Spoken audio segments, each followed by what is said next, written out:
going to talk about hackers. And the image that comes to your mind when I say that word is probably not of Benjamin Franklin, but I'm going to explain to you why it should be. The image that comes to your mind is probably more likely of a pasty kid sitting in a basement doing something mischievous, or of a shady criminal who's trying to steal your identity, or of an international rogue with a political agenda. And mainstream culture has kind of fed this idea that hackers are people that we should be afraid of.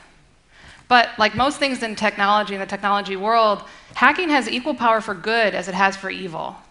For every hacker that's trying to steal your identity, there's one that's building a tool that will help you find your loved ones after a disaster, or to monitor environmental quality after an oil spill. Hacking is really just any amateur innovation on an existing system, and it is a deeply democratic activity. It's about critical thinking, it's about questioning existing ways of doing things. It's the idea that if you see a problem, you work to fix it and not just complain about it. And in many ways, hacking is what built America. Betsy Ross was a hacker. The Underground Railroad was a brilliant hack. And from the Wright brothers to Steve Jobs, hacking has always been at the foundation of American democracy.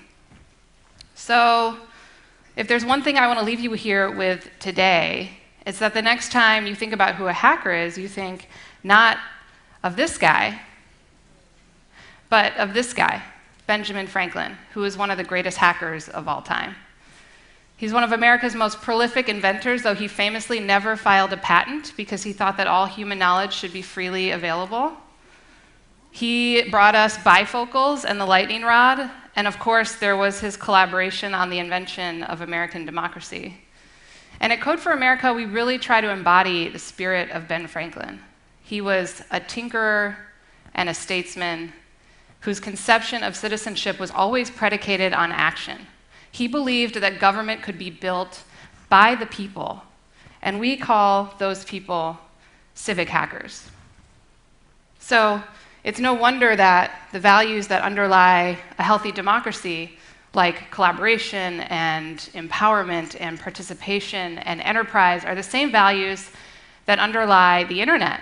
And so it's no surprise that many hackers are turning their attention to the problem of government. But before I give you a few examples of what civic hacking looks like, I want to make clear that you don't have to be a programmer to be a civic hacker. You just have to believe that you can bring a 21st century tool set to bear on the problems that government faces. And we hear all the time from our community of civic hackers at Code for America that they didn't understand how much non-technical work actually went into civic hacking projects. So keep that in mind. All of you are potential civic hackers. So what does civic hacking look like? Our team last year in Honolulu, which in this case was 3 full-time fellows who were doing a year of public service, were asked by the city to rebuild the website. And it's a massive thing of tens of thousands of pages, which just wasn't going to be possible in the few months that they had. So instead, they decided to build a parallel site that better conformed to how citizens actually want to interact with information on a city website. They're looking for answers to questions, and they want to take action when they're done, which is really hard to do from a site that looks like this. So our team built Honolulu Answers, which is a super simple search interface where you enter a search term or a question and get back plain language answers that drive a user towards action. Now, the site itself was easy enough to build, but the team was faced with the challenge of how they populate all of the content. It would have taken the 3 of them a very long time, especially given that none of them are actually from Honolulu. And so they did something that's really radical when you think about how government is used to working. They asked citizens to write the content. So you've heard of a hackathon. They held a write-a-thon, where on one Saturday afternoon, wild pigs are a huge problem in Honolulu, apparently. In one Saturday afternoon, they were able to populate most of the content for most of the frequently asked questions, but more importantly than that, they created a new way for citizens to participate in their government. Now, I think this is a really cool story in and of itself, but it gets more awesome. On the National Day of Civic Hacking this past June in Oakland, where I live, the Code for America team in Oakland took the open source code base of Honolulu Answers and turned it into Oakland Answers. And again, we held a write-a-thon where we took the most frequently asked questions and had citizens write the answers to them, and I got into the act. I authored this answer and a few others, and I'm trying to this day to articulate the sense of empowerment and responsibility that I feel for the place that I live, based simply on this small act of participation. And by stitching together my small act with the thousands of other small acts of participation that we're enabling through civic hacking, we think we can re-energize citizenship and restore trust in government. At this point, you may be wondering what city officials think of all this. They actually love it. As most of you guys know, cities are being asked every day to do more with less, and they're always looking for innovative solutions to entrenched problems. So when you give citizens a way to participate beyond attending a town hall meeting, cities can actually capture the capacity in their communities to do the business of government. Now, I don't want to leave the impression that civic hacking is just an American phenomenon. It's happening across the globe. And one of my favorite examples is from Mexico City, where earlier this year, the Mexico House of Representatives entered into a contract with a software development firm to build an app that legislators would use to track bills. So this was just for the handful of legislators in the House. And the contract was a 2-year contract for $9.3 million.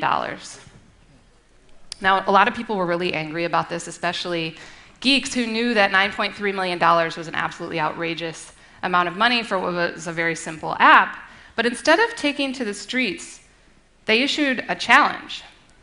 They asked programmers in Mexico to build something better and cheaper. And they offered a prize of $9,300, 10,000 times cheaper than the government contract. And they gave the entrants 10 days. And in those 10 days, they submitted 173 apps, 5 of which were presented to Congress and are still in the App Store today. And because of this action, that contract was vacated. And now this has sparked a movement in Mexico City, which is home to one of our partners, Code for Mexico City. And so what you see in all 3 of these places, in Honolulu and in Oakland and in Mexico City, are the elements that are at the core of civic hacking. It's citizens who saw things that could be working better, and they decided to fix them. And through that work, they're creating a 21st century ecosystem of participation. They're creating a whole new set of ways for citizens to be involved, besides voting or signing a petition or protesting. They can actually build government. So back to our friend Ben Franklin, who one of his lesser-known accomplishments was that in 1736, he founded the first volunteer firefighting company in Philadelphia called a brigade. And it's because he and his friends noticed that the city was having trouble keeping up with all the fires that were happening in the city. And so in true civic hacker fashion, they built a solution. And we have our own brigades at Code for America working on the projects that I've just described. And we want to ask you to follow in Ben Franklin's footsteps and come join us. We have 31 brigades in the US. We are pleased to announce today that we're opening up the brigade to international cities for the first time, starting with cities in Poland and Japan and Ireland. You can find out if there's a brigade where you live at brigade.codeforamerica.org. And if there's not a brigade where you live, we will help you. We've created a toolkit which also lives at brigade.codeforamerica.org, and we will support you along the way. Our goal is to create a global network of civic hackers who are innovating on the existing system in order to build tools that will solve entrenched problems, that will support local government, and that will empower citizens. So please come hack with us. Thank you.